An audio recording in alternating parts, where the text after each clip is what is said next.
에베소서 나면 8번째 시간인데요. 본문이 에베소 3장 1절부터 21절까지, 그리고 우리 같이 읽기는 1절부터 7절까지만 같이 읽겠습니다. 제가 1절, 여러분 2절, 7절 같이 읽습니다. 이러므로 그리스도 예수의 일로 너희 이방인을 위하여 갇힌 자 된 나 바울이 말하거니와 너희를 위하여 내게 주신 하나님의 그 은혜의 내가 들었을 터이다. 곧 계시로 내게 비밀을 알게 하신 것은 내가 먼저 간단히 기록함과 같으니 그것을 들으면 내가 그리스도의 비밀을 깨달은 것을 너희가 알수있으리라. 이제 그의 거룩한 사도들과 선지자들에게 성령으로 나타내신 것 같이 다른 세대에서는 사람의 아들들에게 알리지 아니하셨으니 복음으로 말미암아 그리스도 예수 안에서 함께 상속자가 되고 함께 지체가 되고 함께 약속에 참여하는 자가 됨이라. 함께요.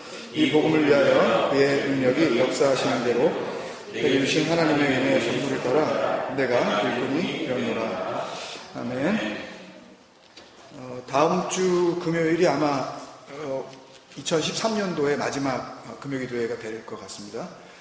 그 다음 주 금요일은 12월 20일인데 그 다음 날 우리 그 전교인 수련회로 우리 출발을 하죠. 그래서 그러니까 다음 주 말고 그 다음 주 세 번째 금요일은 기도회로 모이지 않습니다. 그리고 그 수련회 장소에서 우리 주일 예배 드리게 되죠. 그리고 이제 월요일 날 돌아오게 되는데 돌아온 그 주 금요 기도회도 안 합니다. 그리고 이제 29일 날 주일을 맞고 31일 송구영신 예배 드리게 되는데 또 그 주 금요 기도회도 하지 않고 1월 10일 둘째 주가 될 텐데요. 그때 금요 기도 다시 시작하면서 에베소 나눌 부분을 같이 나누도록 하겠습니다. 저지난주에 이제 그 에베소서 2장 7절까지 해서 진정한 죽음이 뭔지에 대해서 이제 쭉 설명을 했었죠. 바울이 그 네크로스와 그 죽은 자를 살려낼 수 있는 그 엘레오스. 그러니까 조금 더 이것을 풀어서 설명을 드리면, 그러니까 두 마음을 가진 이 땅에 하나님을 섬기겠다고 하는 인간들, 탐심이라고 하는 그 에피뚜미아 로 대표되는 그 율법적 성도들의 열심, 그리고 아가페로 대표되는 하나님의 그 열심, 그 두 열심을, 이 땅적 열심과 하늘적 열심을 이렇게 계속 콘트라스트 이렇게 시켰어요. 대조를 시키면서 우리의 구원을 설명해 왔었습니다, 바울이. 그리고 이제 지난주 8절에서부터 22절까지의 내용에서 그 구원이 전적인 하나님의 이루심, 하나님의 만드심, 하나님의 새로운 창조라는 그런 의미로 그가 만드신 바, 그의 완성품, 포이에마라는 이름의 선물이라 그랬죠, 그게. 선물. 그냥 이렇게 주는 겁니다, 그냥.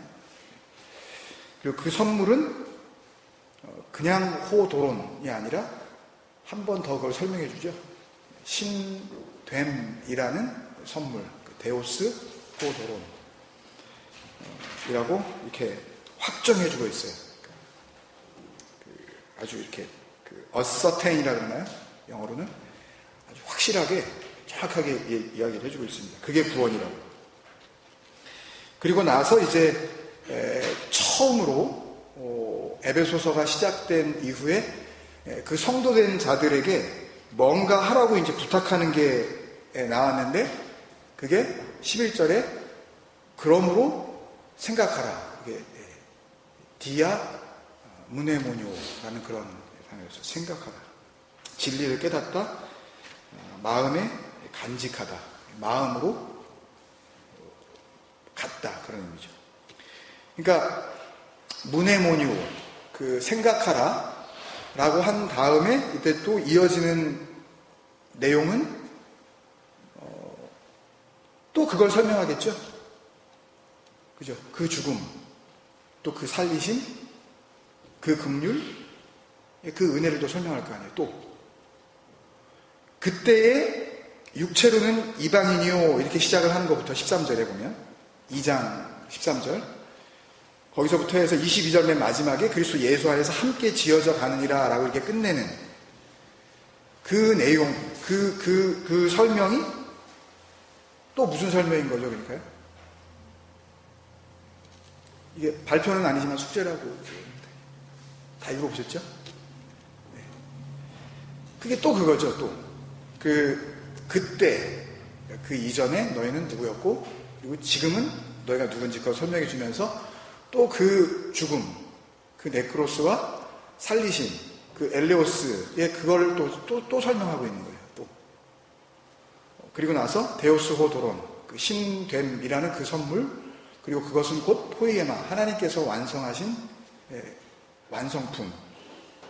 그걸 계속 이렇게 비유까지 들어가면서 건물에 비유해서 이렇게 맨 마지막에 설명해 주고 있죠. 몇 번째예요, 이게 벌써요. 에베소서에 들어서서만 1장에서 쭉 한번 큰 그림으로 설명해 줬죠. 2장 들어와서 또 1절에서부터 7절까지 그거 또 설명했죠. 그 다음에 8절, 9절에서 또 한 문장으로 또 설명했죠. 그걸 10절 한 문장으로 또 설명했죠. 그리고 생각하라 그러더니 그 다음부터 또 다시 설명을 해가지고 또 22절로 또 마치죠. 그러니까 그렇게만 크게 보더라도 5번이에요.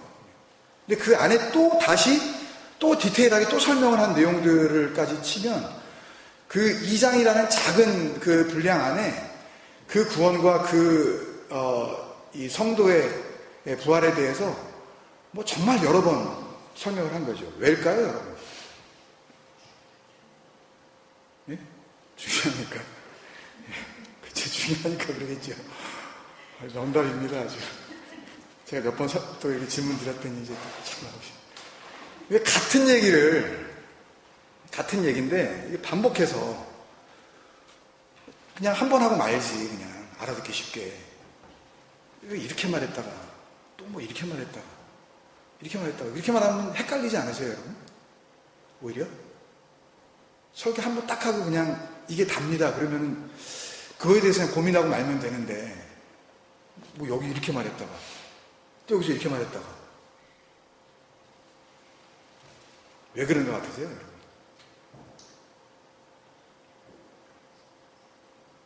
정말 자기 이거밖에 얘기할 게 없다는 거죠. 이게 다라는 거예요, 이게. 그게 다라는 거예요. 더 이상 다른 복음 없다는 거예요. 그러니까 이거 외에 에베소 교인들 니네가 다른 은혜를 구한다든지 이 선물 이외에 은사잖아요. 예? 카리스마가 은사잖아요. 은혜로 주어진 것. 포이에마. 되게 한 것. 다 이게 그런 의미인데. 그러니까 그런 은사 위에 다른 그 은사를 구할 필요가 없다는 거죠. 그런 은사에 괜히 이렇게 저런 은사는 참 좋네. 뭐 이렇게 기도하면 뭐가 낫고 막 이러는 거.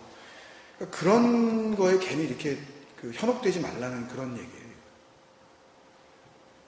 이거면 충분하기 때문에 그래서 1장 마지막에 바울이 뭐라 그러냐면 만물 안에서 만물을 충만케 하시는 이의 충만이라고 했잖아요. 그게 에클레시아고 그게 호소마, 그 몸이다 그러잖아요. 그죠? 하나님의 몸. 그러니까 다른 거에는 눈 돌릴 필요도 없고 구원 받으려면 이런 면도 좀 있어야 된다. 그러니까 구원받은 백성이라면 뭐 이런 것도 좀 해야 된다. 라는 그런 엉뚱한 소리에 마음 뺏길 필요도 없고 내가 에베소에 있을 때에 너희하고 3년여 동안 날마다 가르쳤었던 그거 그리고 지금 편지 첫 번째 장하고 두 번째 장 에베소서 1장 2장이잖아요. 그것만 잘 어떻게 하냐 문해모니오하면 그것만 잘 생각하면 그걸 마음으로 잘 간직하면 결과가 어떻게 나온대요 그러면요? 그게 13절부터 쭉 나오는 얘기거든요. 그게요. 그 문해모니오가 되면 그게 이루어지는 그 열매들이 쭉 나온 거예요. 그 13절부터 그 내용들이요. 14절, 15절 계속 그 내용이에요. 그거 다 하면은 시간이 많이 가니까 그거는 정말 문해모니오 하시고 정리해드리면 22절에 하나님이 거하실 처소로 함께 지어서 가는 거래잖아요.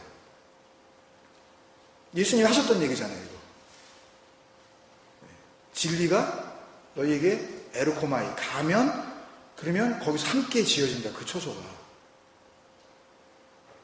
그러니까 그걸 엉뚱하게 해석을 하면은 요한복음 14장 1절에 14장 1절 2절 그 3절에 나오는 내가 아버지께로 가서 처소를 예비하면 너희에게로 다시 와서 뭐 이렇게 얘기하면 그 처소를 하나님께서 예수님이 아직 천국을 아직 안 지어놓은 거구나. 그래서 거기 가셨다가 그걸 지어놓고 그 맨션이 완료되면 그러면 다시 와서 우리를 그쪽으로 인도하시고 이렇게 보잖아요. 내 밖에서 그걸 찾으려고 그러니까. 이 처소, 영어로는 그 unhabitation으로 번역된 헬라어 명사가 카토이 케테리온인데요. 이 카토이 케테리온이라는 단어의 원래 뜻은 영원한 집이에요. 그러니까 dwelling point인데 permanently 그냥. 이게 어디서 나오는 단어냐 하면 영원한 집, 함께 지어져 간다라고 하는 것과 연결이 되어 있는데 이 함께 지어져 간다는 그 말씀이 마태복음 7장 24절에 보면 주님께서 나의 이 말을 듣고 행하는 자는 그 집을 반석 위에 지은 지혜로운 사람 같으니 그 집 그리고 지어져 간 이게 거기서 나오는 단어예요. 그리고 또 마태복음 16장 18절에서 그 베드로와의 그 대화 중간에 주님께서 이런 말씀하시죠. 내가 이 반석 위에 내 교회를 세우리니 음부의 권세가 이기지 못하리라. 음부, 하데스. 옛날에 그 주기도문 할 때, 김지사님의 그 학원에서 우리 주기도문 강의할 때 잠깐 이 얘기 했었는데 아마 잘 기억이 안 나실 텐데, 하데스라는 거는 이게 아이도의 합성어거든요. 그러니까 아이도는 보다, 듣다 그런 거예요. 그러니까 아가 붙으면은 그게 안 된다, 그게 없다 그런 뜻이거든요. 그러니까는 진리를 줘도, 그러니까 말씀을 줄 때 그 말씀을 줘도 거기에서 그 말씀의 진의인 아버지의 마음을 보지도 못하고 듣지도 못하는 그 상태가 하데스예요, 그게. 그러니까 우리는 뭐 무적행이라 그러니까 뭐 어디 지구 뭐 어디 저기 그 멘톨 그 어디 끝에 막 이렇게 불타오르는 거기에 뭐 지옥에 그게 있다고 그래가지고 뭐 거기서 누가 뭐 러시아에서 누가 귀를 기울였더니 거기서 막 뭐 살려달라고 뭐 하는 소리가 나오고 뭐 그래가지고 그것도 막 퍼뜨리고 막 그러잖아요. 그거 들어보라고. 그거 잘 들으면 거기서 뭐 살려달라는 소리가 들린다고 뭐 그러면서. 그러니까 하여튼, 그게 그렇든 안 그렇든 막 그런 거에 하여튼 이게 마음이 자꾸 이렇게 요동붙이게 돼 있거든요. 그러니까 말씀과 하나님께서 지으신 이 창조되어진 모든 만물 가운데에서 진리를 발견하지 못하면 그냥 그런 데에서 신비한 쪽으로 어떻게 뭘 해결해 보려고 해요. 자꾸만 인간들은. 그리고 그런 얘기에 귀가 솔깃할 수밖에 없고. 그때 이제 똑같이 쓰인 단어가 바로 이 카토이 케테리온, 그 집, 그 영원한 집, 그리고 함께 지어져 간다. 지으심. 그 집을 그렇게 지으심, 완성하심의 단어가 그때 마태복음에서 주님께서 이미 말씀하신 그 단어에 똑같이 쓰인 단어거든요. 그러니까 하나님 나라로의 구원. 그러니까 하나님이 거하실 처소로 함께 지어져 간다는 의미가 하나님 나라로의 구원, 천국 백성으로의 완성을 의미하는 거예요. 그게 함께 지어져 간다. 이 오이코도메오, 쉰 오이코도메오. 함께 짓는 걸로 하자. 하시는 거는 사실은 짓는 거는 다 누가 하시는 거예요? 그 집의 주인이 되실 그분이 다 하시는 건데 그냥 동역자로 여겨주시는 거예요. 그냥 같이 짓는 걸로 하자. 쉰 오이코 도메오로 하자. 우리가 어떻게 할 때 그게 된다고요? 이게 뭐에 대한 열매라 그랬어요? 문해문효의 열매라 그랬어요. 그러니까 우리는 뭘 아무것도 하는 게 없는데 그걸 그냥 마음으로 간직하면 하나님께서 그걸 그 영원한 집을 함께 짓는 거로 보신다는 그런 얘기를 하고 있는 거예요. 바울이. 그 진리를 마음으로 간직할 때 그걸 하나님은 그 영원한 집, 영생, 그 아버지의 나라를 함께 완성해 가는 자로 보신다는 거예요. 그 성도들. 여러분, 이게 이렇게 하는 게 쉬울까요? 어려울까요? 여러분? 이렇게 하는 게 쉽겠어요? 어렵겠어요? 아니, 솔직히 한번 생각을 해보세요. 제가 차라리 여러분들한테 그냥 히브리서 11장 1절 외우세요. 그러면 여러분들 좋다 그러실 거예요. 그거 외우시고 차라리 그냥 묵상하세요. 그냥 그게 뭔지. 그래가지고 매주 제가 말씀 한 구절씩 주면서 그거 외우라고 그러고, 그거를 외우면 여러분들이 나 외웠다? 그리고 만족감을 느낄 거 아니에요. 여러분 그게 쉽겠냐고요? 아니면 말씀을 던져주고 너 문해문유 해봐. 그게 완성이야. 그게 쉽겠냐고요? 뭐가 쉽겠어요? 예? 하라는 게 쉽죠. 문해문유가 제일 어렵습니다. 사실 인간에게는요. 이게 제일 어려워요. 그래서 아무도 안 가는 거예요. 일로요. 그러니까 길은 길인데 좁고 협착한 길이 되는 거예요. 안 가니까 사람이 그게 거기로. 길로 안 보이니까 그게. 아무것도 할 게 없을 것 같으니까 되게 쉬워 보이는데 사실은 그게 그렇지가 않아요. 그러니까 이 진리만 마음으로 담으라 그랬더니 어디에다가, 바울이 지금 어디에다가 얘기하는 거예요?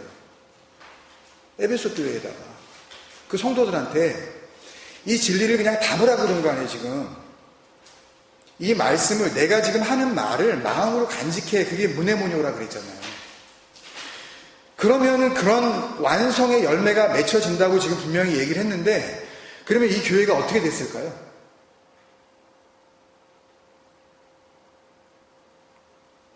그걸 보면 이게 이 문해문유가 쉬운지 아닌지 알 수 있어요. 이 에베소서가 지어진, 정확하진 않지만 저작년도가 대략 서기 62년입니다. AD 62년이에요. 그리고 마지막 신약의 책인 요한계시록이 기록된 때를 대략 AD 92년에서 95년경으로 봅니다. 몇 년의 갭이 있는 거예요? 적게 잡아도 한 30년, 한 30몇 년의 갭이 있는 겁니다. 30년이 걸린 후에 이 교회에 대해서 묵시가 선포가 되어지죠. 우리가 잘 아는 거 어디죠? 요한계시록 2장 1절에서 5절까지만 읽을게요. 여러분들은 찾으시고 제가 읽겠습니다. 계시록 2장 1절에서 5절까지 찾으세요. 에베소 교회의 사자에게 편지하라. 그죠? 오른손에 있는 7뼈를 붙잡고 7 금 촛대 사이를 거니는 이가 이르시되, 내가 내 행위와 수고와 내 인내를 알고 또 악한 자들을 용납하지 아니한 것과 자칭 사도라 하되 아닌 자들을 시험하여 그의 거짓된 것을 내가 드러낸 것과 또 내가 참고 내 이름을 위하여 견디고 게으르지 아니한 것을 그냥 안다 그러셨어요. 이거 잘했다 그런 거 아닙니다. 그냥 안다 그러셨어요. 그건 그런 거고, 그 다음에 4절, 그러나 너를 책망할 것이 있나니 너의 처음 사랑을 버렸느니라. 이게 에베소서를 우리가 지금 보고 있으니까 우리가 알 수 있죠? 지금 주님께서 사도 요한을 통해서 에베소 교회에게 일단은 1차적으로는 거기에 지금 묵시가, 그 계시가, 리빌레이션이 지금 선포가 되어지는 거 잘 들으세요. 우리가 지금 에베소서를 하고 있으니까 그들이 버렸다는 그 처음 사랑이 뭔지 사실은 따로 설명을 안 드려도 이 처음 사랑이 적어도 하나님 믿고 마음이 뜨거워져서 목숨이라도 바치고 싶었던 그 열정, 소위 그냥 우리가 쉽게 얘기하는 그 첫사랑의 그 감정이 왜 식어졌느냐는 얘기가 아니라는 건 아시죠? 예? 확실히 하기 위해서 원문에는 이렇게 나와 있어요. 계시록에 너의 처음 사랑이라고 이렇게 번역을 했는데, 우리말은 헬라어 원문에는 호 아가페 수 호 프로토스예요. 이게 뭐냐, 호 아가페는 그 사랑, 수는 너의, your 그런 뜻이고요. 그 다음에 호 프로토스, 이게 그 처음이라는 뜻이거든요. 헬라어는 이렇게 되어 있을 때 뒤에서부터 이제 위로 올라가면서 번역을 해야 되기 때문에 어떻게 번역을 해야 되냐면 그 처음이라고 하는 너의 그 사랑입니다. 이게. 그러니까 그 처음이 곧 뭐라는 거예요? 너의 그 사랑이라는 거예요. 그러니까 너의 처음 사랑이라 그러면 막 이거 섞어놔가지고 그냥 들리기에 그냥 그 first love, 그냥 first, second, third 할 때 그런 그냥 이렇게 순서 그걸 생각하게 되잖아요. 근데 너의 그 사랑, 그게 뭐였다는 거예요? 그 처음, 그 시작, 그 처음, 비기닝이라는 의미거든요. 프로토스가. 그러면 에베소서를 하니까 여러분들 감을 잡으실 수 있지 않으세요? 시작이 되려면 어떻게 해야 돼요? 비기닝이 되려면 어떻게 해야 돼요? 예? 어떻게 돼야 되냐고요? 살아나야 될 거 아니에요. 그죠? 그 처음, 그 시작, 그 출발이 뭔가 너의 그 출발이 되어지려면, 그러면 그 죽음은 시작도 아니니까, 없음이니까 그건. 이해가 되세요? 여기서 그 시작이라고 하는 그 프로토스라는 단어 자체는 그 생명을 의미하는 거예요. 그 살리심. 근데 그 사랑, 그 아가페는 잘 아시죠? 아가페는 동사가 아니라 그랬습니다, 여러분. 그러니까 혹이나 누구한테라도 왜 이렇게 사랑이 없어? 그런 거는 얘기하셔도 돼요. 그건 세상적 사랑이니까. 남편한테건 아내건 애들한테건 부모님한테건 그런 식으로 세상적으로 왜 사랑이 식었냐는 얘기는 그냥 하셔도 돼요. 근데 정말 중요한 건 뭐냐면 그 사랑을 말씀이나 진리에다가 갖다 끌고 오지 마셔요. 그러면 완전히 진리는 뒤죽박죽 되는 겁니다, 여러분. 아가페는 동사가 아니에요. 뭐예요? 고유 명사예요. 중성 명사. 하나님을 의미하는 지칭하는 그 단어라고요, 그게요. 그러니까 사랑하라라고 이렇게 번역을 해놨지만 그게 뜻하는 게 뭐였어요? 하나님 되라라는 거예요. 아니 그래야 그 하늘에 계신 너희 아버지와 똑같이 온전케 되는 거 아니에요, 우리가요. 그 하나님이 안 되고 어떻게 온전케 되냐고, 이 땅에서요. 잘 참으면 되는 거예요. 어디까지 참으시려고요? 안 되잖아요, 그게요. 그런 억지 춘향을 얘기하는 게 아니라고 말씀드렸잖아요. 그런 거 할 필요도 없어요. 그게 왜 안 되나 고민하실 필요도 없어요. 그냥 승질 나면 승질 나는 대로 사세요, 그냥. 그거 갖고 자꾸만 진리로 이렇게 끌어드셔가지고 그걸로 고민하시면서 그러면 그게 에피토미아가 되는 거라고요. 탐심. 그러니까 그 걱정이 떠나지를 않잖아요. 난 왜 이럴까? 안 된다니까요, 글쎄요, 나는. 자꾸만 착한 내가 되려고 막. 예? 그러니까 나쁜 사람이 되자는 얘기가 아니에요. 그걸로 구원의 어떤 재료로 자꾸만 삼려고 하지 말란 얘기예요. 비유 설교할 때도 그 아가페는 그 모든 율법들을 살인하지 마, 간음하지 마, 거짓 증거하지 마. 그 모든 율법들을 진리로 우리 안에서 완성시켜 주시는 그 하나님의 이름이라고 그랬잖아요. 그죠? 처음 듣는 것 같으세요? 그리고 그 시작, 그 프로토스, 그 처음은 말씀드린 대로 죽은 자가 살아나야 시작이 되는 거죠. 죽은 자를 살리는 게 시작이라 그런다고요. 그러니까 내가 죽은 자라는 걸, 내가 율법을 남편으로 알고 잘못된 남편과 함께 네크로스, 하나님 앞에서는 죽은 자라는 걸 아는 그게 시작이라고요. 근데 그 진리가 들리면 그러면 어떻게 해요? 죽은 자가 살아나잖아요. 그게 뭐였어요? 누가복음에서 나왔었던 거반 죽은 자를 어떻게 해요? 뭐를 흘려주니까? 자비를 베푸니까 살아나잖아요. 엘레오스, 긍휼, 그죠? 이게 연결이 되세요, 여러분? 이거 안 되면은 그 다음으로 넘어가봤자 여러분들 오늘 또 뭔 소리 하는지 또 모르실 거예요. 그러니까 자비를 베풀면, 엘레오스를 이렇게 흘려주면 살아나는 사람이 있다고요. 그게 뭐예요? 그게 시작이에요. 프로토스. 그러니까 그 시작에 다른 이름은 뭐라고 붙일 수가 있겠어요, 여러분? 엘레오스. 죽은 자에게 그걸 흘려주면 그가 하나님 앞에서 처음이 되니까, 이제 열매가 되니까. 그걸 완성이라 그랬잖아요. 죽음, 음성, 살리심, 완성, 이게 동시에 일어나는 거라 그랬잖아요. 하나님의 눈에 보기에 그렇다고요. 우리는 뭐가 뭔지 모르지만. 그걸 자꾸만 말씀을 통해서 복음으로 진리를 깨닫게 해주시는 거예요. 에베소서가 바울 서신의 백미라 그랬잖아요. 하이라이트 중에 하이라이트. 대단한 책이라니까요, 여러분. 이거 들리면 사는 겁니다. 정말 살아요. 근데 이걸 지식으로 붙잡으시니까 살았나 죽었나 긴가민가 하시는 거예요. 그 평강 못 누리시는 거란 말입니다. 에베소서가 뭘 버렸다는 거예요, 그러니까? 그 긍휼을 버렸다는 거죠.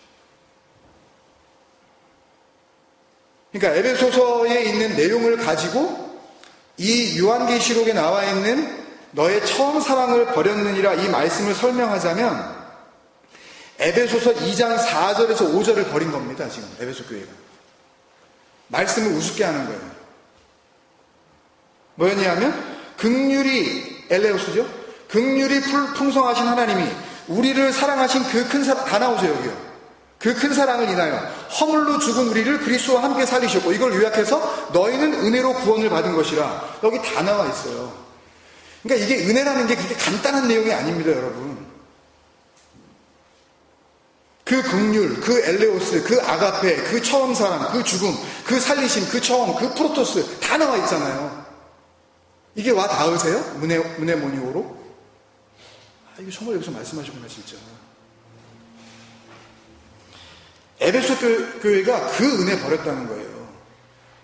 근데 뭐 첫사랑 회복하라 그러고 뭐 마음이 뭐 식어졌냐 그러고 왜 눈물을 안 흘렸냐 그러고 뭐 어떻게 하자는 거예요? 그러면 교회에 나와서 억지로 그냥 감정을 조절하려는 거예요?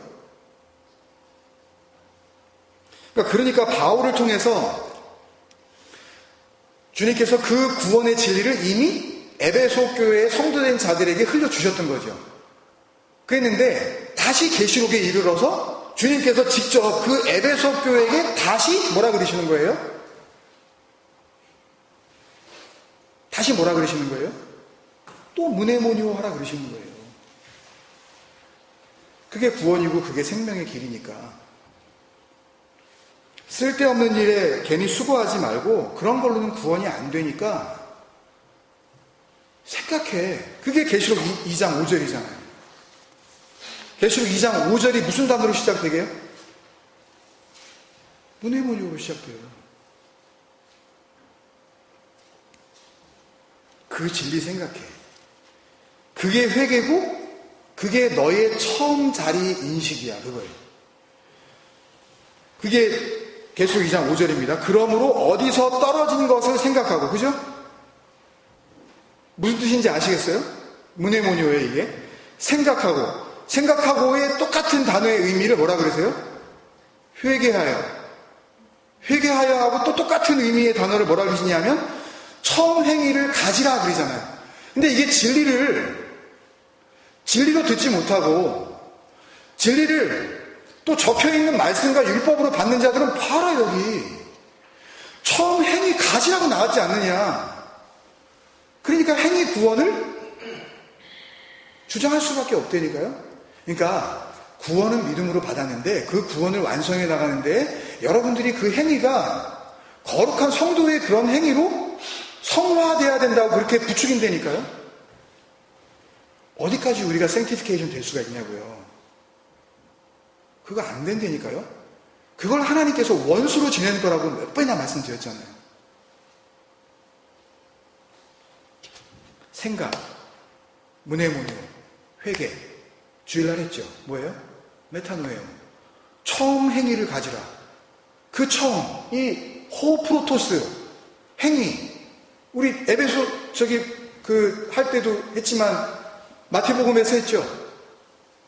너희의 빛을 사람 앞에 비추어 아버지께 영광을 돌리게 하라. 너희의 착한 행실을 그때 그 행실, 그 에르곤, 칼로스 에르곤. 이게 어려운 것 같지만요, 여러분. 몇 번만 여러분들이 그 진리 안에서 정말 은혜 가운데 그 말씀의 앞에 나아가면 헬라어로 꼭 기억하실 필요는 없어요. 뭐 그걸 안다고 뭐 구원이 이루어지겠습니까? 그러면 헬라어를 하는 그 그릭 사람들은 왜 거의 대부분 왜 다 모슬림으로 다 넘어갔어요, 왜? 그러면 히브리어를 자기 모국어로 하는 그 이스라엘 백성들은 왜 아직도 메시아를 기다리냐고요. 그러니까 언어를 알아서 되는 게 아니라니까요. 그 언어에 담긴 그 아버지의 마음을 진리로 우리가 품지 않으면 백날 해봤자 헛수고예요. 그러니까 그 마음으로 간직하시라는 그런 얘기입니다. 그 처음 행위 가져라. 너의 처음 자리로 돌아가라. 너 어떻게 살아났는지 그거 좀 생각해봐. 너 죽었었잖아. 그 죽으면서 네가 살림을 받는데 네가 한 게 뭐가 있어? 근데 뭘 해보려고 그렇게 발버둥을 치냐, 그 얘기를 하시는 거예요. 그 앞에 그러잖아요. 악한 자를 용납하지 아니하고, 사도라 그러지만 거짓 사도들을 갖다가 분별해가지고 막 하고, 네 행위, 인내, 수고 내가 다 안다. 그거에 빠졌다니까요, 그 에베소 교회가. 문해모니오 하라 그랬더니. 그 다음에 만일 그리하지 아니하고 회개하지 아니하면 그렇게 하지 않는 게 회개하지 않는 거래요. 그러면 내가 내게 가서 내 촛대를 그 자리에서 옮기리라가 아니라, 촛대를 옮기리라가 아니라 엄밀히 말하면 등잔 받침대입니다, 여러분. 이게 별거 아닌 것 같지만 이거 좀 고치고 가려고요, 이거. 그 루크니아라는 단어인데요. 촛대라고 그 번역을 한 단어가 루크니아. 이렇게 해석을 한 이유가 있어요. 그러니까 번역을 갖다가 바꾸기 시작한 거는 그 번역을 바꾸는 것을 통하여 자기들이 하는 어떤 율법적인 의식이나 그런 절차나 행위를 합리화시키기 위해서 말들을 살짝 바꿨습니다. 여기 보라고 이렇게 촛대라고 되어 있지 않냐고. 아니에요. 성경에는 촛대란 말이 없어요. 등잔 받침이에요. 마태복음 5장 15절에서 주님께서 사람이 등불을 켜서 말 아래, 그 바구니죠. 이렇게 멀리 이렇게 재는 그 말, 바스킷. 그 바구니 아래 두지 않고 등경 위에 두나니 할 때 그 등경이 루크니아예요. 램프 스탠드라고요. 이 포터블 램프를 루크노스라고 부르고, 그 마태복음 25장에 보면 열처녀 비유가 나오는데 거기에서 등불을 들고 다니잖아요. 포터블 램프. 그게 루크노스래요. 그 루크노스를 이렇게 들고 다니다가 이제 어느 자리에 이렇게 멈추게 되면 거기다가 이렇게 걸어놓는 어떤 그런 어떤 이 스탠드. 그게 루크니아라고요. 근데 이걸 왜 촛대라고 번역을 해야 되냐고요. 왜 그런지 아세요, 여러분? 역사적으로 보면 서기 320년에 촛불이 교회 안으로 들어왔어요. 서기 320년에 촛불이 교회 안으로 들어왔다고요. 그 촛불은 로마에서 거의 대다수의 이방인들이 태양신의 아들, 님으로 우리 했었죠. 담무스 했었죠. 십자가인가 기둥인가 할 때.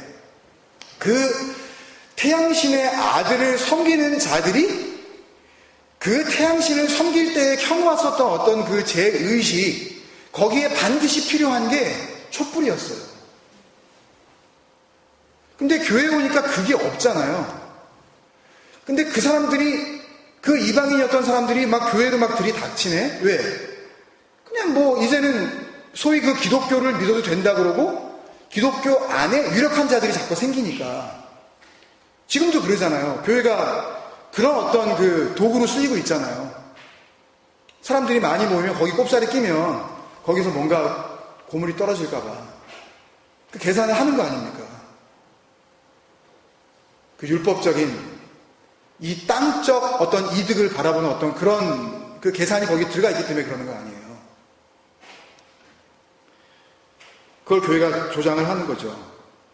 그러니까 촛불은 태양신의 아들을 숭배하던 의식에서 교회로 가지고 들어온 로마 정부의 음흉한 작품이에요. 그걸 왜 키냐고요, 그걸. 이런 데다가. 뭔지도 모르고 이게. 그러니까 정 키려면 뭘 켜야 돼요? 굳이 킬 필요도 없지만. 기름, 충분한 기름. 그거 해가지고 그 불 켜고 싶으면 그거 켜자고요. 그게 불이 좋으면. 하여튼 에베소 교회가 주님으로부터 이런 얘기를 들어야 하는 이유가 어디에 있는 거예요? 다시 돌아가면 문해모니오를 놓친 거죠. 이게 별거 아닌 것 같으세요, 여러분?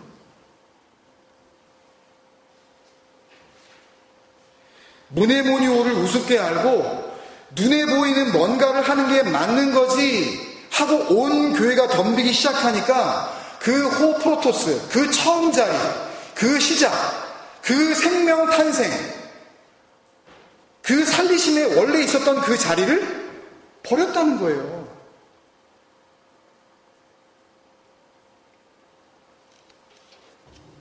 여기까지의 말씀을 한 줄로 정리를 해보면 인간은요, 인간 앞에 율법과 은혜가 있잖아요. 잘 들어보세요, 여러분. 여러분들 앞에 율법과 은혜가 있잖아요. 그러면 여러분들은 뭘 집을 것 같으세요? 여러분들 은혜가 좋다는 걸 아니까 은혜를 집는다고 말씀하시고 싶죠. 거의 100이면 100 다 율법을 집습니다. 아까도 말씀드린 대로 제가 생각하라고 말씀이 나와 있으니까 그 진리를 좀 고민해 보라고, 그 두려움으로 신됨의 그 두려움, 그 무게감이 뭔지 그 열심을 한번 살아보라고 하면 안 해요, 우리는요. 차라리 그냥 히브리서 한 절 그냥 외우라고 하는 게 낫지. 야고보서에서 제일 만만한 그냥 절수 이렇게 드리고 유명한 절수 하나 드리면서 이 말씀 이번 주에 꼭 하나 외우시고 이거 같이 묵상합시다. 그러면 그거는 좋아라 해요. 왜? 눈에 보이니까. 내가 할 수 있으니까. 그리고 그걸 하게 되면 뭘 발견해요? 내 가능성을 발견하니까, 나로부터. 근데 생각하라 그러면 나는 가능성을 발견을 못하네요. 생각을 하면 할수록 나는 절망할 수밖에 없네요. 생각도 안 들고 생각이 나지도 않고 뭘 생각해야 되는지 생각을 하면 오히려 더 마음만 답답해지네요. 그러니까 하지 말아버려. 그냥 편하게 살자 그냥. 뭐 구원이 그렇게 오는 거라고 김 목사도 얘기하니까. 그렇게 만만한 건 아닙니다, 여러분. 그 몇 가지 아시는 거 가지고 자꾸 됐다 그러지 마세요. 그럼 나중에 저 욕하시게 될지도 몰라요. 아니, 말을 해주려면 정확하게 말을 해주지. 정말 좀 심각하게 고민하라고 말을 하든지. 왜 그냥 뭐 그거 알았으면 됐다고 왜 얘기를 해가지고 왜. 여러분, 그러니까 절대 쉽게 생각하지 마세요, 구원을. 그렇게 쉬웠으면 그 하나님, 그 아들 이 땅에 오실 필요도 없어요. 무슨 쇼예요? 어차피 살아날 거 괜히 뭐 나무에다 갖다 달아내고 무슨 뭐 망치질하고 어차피 살아날 건데 뭐 하는 짓이에요, 그거? 그렇게 만만한 일이 아니라는 걸 보여주시기 위한 겁니다, 여러분. 거기에 담겨있는 그 하나님의 고통, 인간을 신 되게 하시기까지 어떤 고통을, 어떤 대가를 치러야 하는지 너희가 정말 생각하라고 하는 그 진리가 담겨있다니까요. 그리스도로서에는. 그게 뭐 공부 좀 몇 년 더 한다고 되는 것 같으면 그러면 다 하죠, 차라리. 절대 착각하지 마세요. 인간은 우리 앞에 은혜와 율법을 이렇게 던져주잖아요. 그러면 거의 다 율법을 택합니다. 아무것도 할 필요 없다고 그러면 답답해서 견디지를 못해요. 말씀을 전하는 자도 못 견딘다니까요. 어느 정도 하다가 도저히 성도들이 마음에 안 드니까 그냥 소리 내서 기도하라고 그냥 그래버려요. 예? 차라리 그러려면 그냥 교회 열심히 내라고 그냥 그래버리고 만다고요. 자기도 답답하니까. 이게 도대체 교회가 어디로 가는 거야? 사람들이 뭐 하지도 않고 뭐 들어오지도 않고 뭐 아무것도 안 하네. 그러니까 자기도 답답하니까 못 견디겠으니까 그냥 그럴 바에 그냥 하세요. 이런다니까요. 그러면 자기도 죽고 자기도 맞고 자기도 못 들어가고 그 사람도 못 들어가게 막아버리는 거예요. 근데 무네모니오의 그 은혜를 누리지 못하면 그 구원의 그 등불 루크니아, 그건 우리에게서 옮겨지는 거예요. 그래서 에베소 3장에서도 바울은 그 무네모니오를 또 강조한 거예요. 정리를 이렇게 해 나갈게요. 4절에 그것을 읽으면, 여기서 그것이라는 거는 지금 에베소서 3장이니까 먼저 편지를 쓴 다른 편지가 있다는 게 아니라 1장, 2장을 얘기하는 거예요. 이건요. 그것을 읽으면 내가 그리스도의 비밀을 깨달은 것을 너희가 알 수 있으리라. 읽으면으로 우리나라 그 말에는 번역을 했는데 원어에는 아나기노스코라고 이렇게 써놨어요. 기노스코는 우리가 잘 아시죠? 알다, 깨닫다, 진리로 품다. 영지주의를 의미하는 게 절대 아닙니다. 여러분 절대 오해하지 마세요. 뭔가 아는 걸 제가 강조하는 게 아니에요. 알면 됐다고 말씀드리는 게 아니라고요. 정말 그 그리스도 메시아를 만나야 되는 거예요. 그 알미라는 거는 하나가 되어져야 된다는 말씀인 것입니다. 그래서 아나기노스코는 위의 것으로 깨닫다 그런 말입니다. 그러니까 내가 1장, 2장에서 쓴 그 편지를 위의 것으로 깨달으면 그런 뜻이에요. 그냥 읽으면이 아니라 그렇게 단순한 단어가 아니에요. 어떤 육적, 이 피지컬 리딩을 얘기하는 게 아니라고요. 그럼 뭐 다 알아들었어야죠. 근데 왜 글로 간 거예요? 왜 처음 행위를 버리는 왜 그 자리로 갔냐고요. 그게 아니라니까요. 위의 것으로 깨닫다. 아, 이게 땅적 얘기가 아니구나. 이게 위의 것.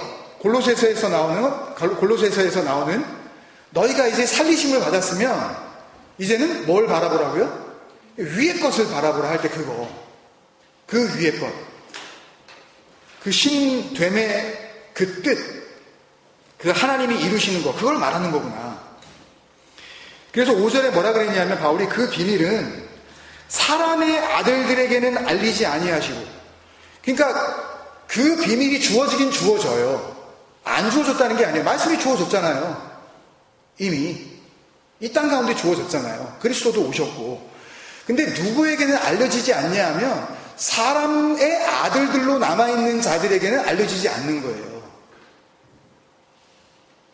근데 6절에 이방인이 나오죠. 그러면 사람의 아들과 versus 이방인이 이렇게 대꾸가 되는 겁니다. 그러니까 사람의 아들들의 반대말이 뭐예요? 이방인이라고 지금 얘기를 하고 있는 거예요. 단순히 에베소서에 있는 니네 이스라엘 백성이 아닌 너희 젠타일들 그 말을 의미하는 것만이 아닙니다. 1차적으로는 그걸 의미하는 거예요. 그렇지만 그것만을 의미하는 건 아니라고요. 사람의 아들들이라고 이야기를 했다면 에베소에 있는 그 사람들도 다 사람의 아들이지 그러면 뭐 신의 아들이에요? 그렇잖아요. 사람의 아들들이라고 지금 따로 구분을 하는 겁니다. 그들은 알아듣지를 못한대요, 비밀을. 근데 누구는 알아듣는데요? 이방인들은 알아듣는데요. 여기에 은혜가 있습니다. 이 호 에드노스, 이 이방인은요, 결론부터 말씀을 드리면, 이 땅이, 사람들의 아들들은 이 땅을 누구 땅이라고 생각하겠어요? 우리가 살 땅이라고 생각할 거 아니에요. 근데 이방인은 strangers, foreigners. 이게 다른 나라에서 온 사람입니다. 그럼 뜬금없이 이방인이 여기 왜 나왔겠어요? 그러면 그 죽음과 함께 살리심을 받은 자들은 이제 뭐가 됐다는 거예요? 어느 나라 사람 된 거예요? 하나님의 권속이다 그런 얘기 했잖아요. 이게 시민이야. 어느 나라 시민. 그 시티즌십 갖고 있으면 그러면 여기에서는 뭐가 되는 거예요? 당연히 이방인 되는 거죠. 호에드노스. 그 이방인. 이 땅이 자기 나라가 아니고 그 위의 것, 아나기노스코. 땅적인 얘기를 아무리 해줘도 그 말씀을 가지고 위의 것을 알아듣기 시작하네, 이것들이. 그게 된 거예요. 그 위의 나라가 자기가 있어야 할 곳이라는 것을 깨달은. 그러면 이 땅에서는 뭐가 돼요? 이방인이 되죠. 포리너, 나그네. 예? 되게 낯선 사람. 되게 낯설다 거예요. 그거. 그래서 히브리서 11장에 이게 나왔거든요. 그 믿음으로 산 사람들을 얘기하면서 히브리 기자가 이렇게 얘기하죠. 이 사람들은 다 믿음을 따라 죽었으며 약속을 받지 못하였으되 그것을 멀리서 보고 환영하며 또 땅에서는 뭐요? 호 에드노스, 외국인과 나그네임을 증언하였으니 그걸 갖다가 밝히고 살았대요. 나 외국인 맞다고. 나 나그네 맞다고. 그런 삶을 살았대요. 베드로전서 1장 17절에 또 이렇게 사도가 이야기하죠. 외모로 보시지 않고 각 사람의 행위대로 심판하시는 일을 이제는 알겠죠, 우리가 이게 뭘 얘기하는지. 아니, 외모로 보시지 않고 각 사람의 행위대로 심판하시느니? 아니, 그럼 그 얘기가 그 얘기 아니야 라고 보이잖아요. 말씀을 율법으로 보면. 근데 말씀이 진리로 들리는 자에겐 이게 다르게 들려지죠. 외모로 보지 않는 것과 달리 보시는 그 행위대로 심판하시는 게 있구나. 그러면 그 행위, 호 에르곤, 그게 무슨 행위였겠냐고요. 칼라스 에르곤이죠. 하나님께서 보시는 그 착한 행실, 하나님께서 보시는 그 빛됨으로서의 삶. 어려우세요? 그 각 사람의 행위대로 심판하시는 이를 너희가 아버지라 부른즉, 그분이 아버지 맞니? 정말 아버지야? 그러면 뭐라 그래요? 그러면 너희가 나그네래요. 너희가 나그네로 있을 때를 두려움으로 지내라 그래요. 그러면 여기서 나그네로 있는 거래요, 우리가. 이방인. 호에르누스. 근데 반대로, 여러분들 이해하시기 쉽게 말씀드리기 위해서, 반대로 이 땅이 자기 나라면, 그러면 하나님의 나라에서는 그들이 뭐가 돼요? 그들이 이방인이죠. 외인이죠, 그들이. 예? 그죠? 그들이 나그네죠. 거기 있으면 안 되는 사람들이죠. 거기 시민권을 가지고 있지 않은 사람들이죠. 그래서 에베소서 2장 19절에 그러는 거 아니에요? 그러므로 이제부터는, 그죠? 할렐루야. 너희는 외인도 아니요. 너희 이제 에드노스 아니야? 외국인 아니야? 나그네도 아니요. 이렇게 되는 거예요. 이게 무슨 말씀인지 아시겠어요, 이제요?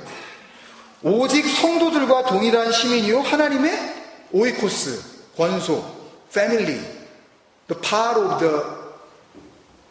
the family, the people. 그 사람들이라고 얘기하잖아요. 그래서 6절로 내려가면 그 외국인이 되면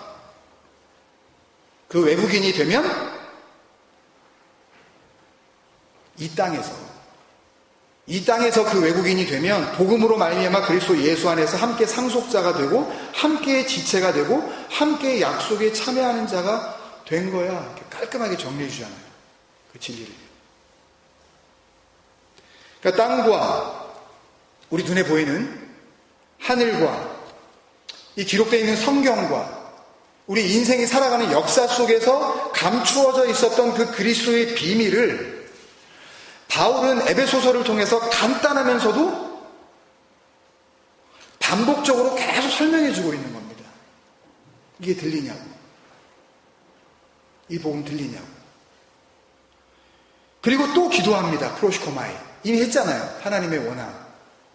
1장에서 했는데 그 하나님의 원함이 무엇인지 정확하게 알고 있기 때문에 기도하면서 달라고 하는데 구합니다.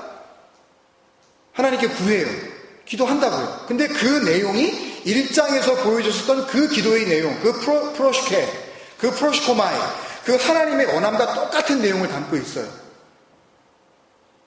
그게 에베소서 3장 15절부터 이제 마지막 절까지 쭉 나오는 겁니다. 그게 잘 이해가 안 되시면 이미 우리가 나누었었던 에베소서 1장 그 후반부에 하나님의 그 원함이라는 부분을 나누었었던 그 부분을 다시 한번 보시면 이 부분이 쉽게 이해가 되실 거예요.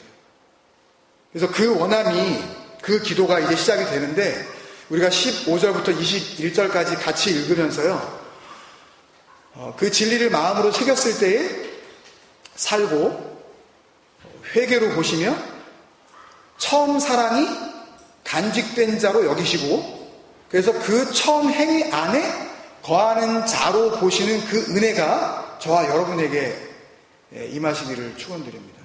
우리 같이 한번 읽을까요? 느껴지실 거예요. 이제 15절부터 3장 15절부터 21절까지 읽겠습니다. 시작. 이러므로 내가 15절부터요. 시작. 이러므로 내가 하늘과 땅에 있는 각 족속에게 그의 영광의 풍성함을 따라 그의 성령으로 말미암아, 제가 잘못 가지고 있나요? 성경책을?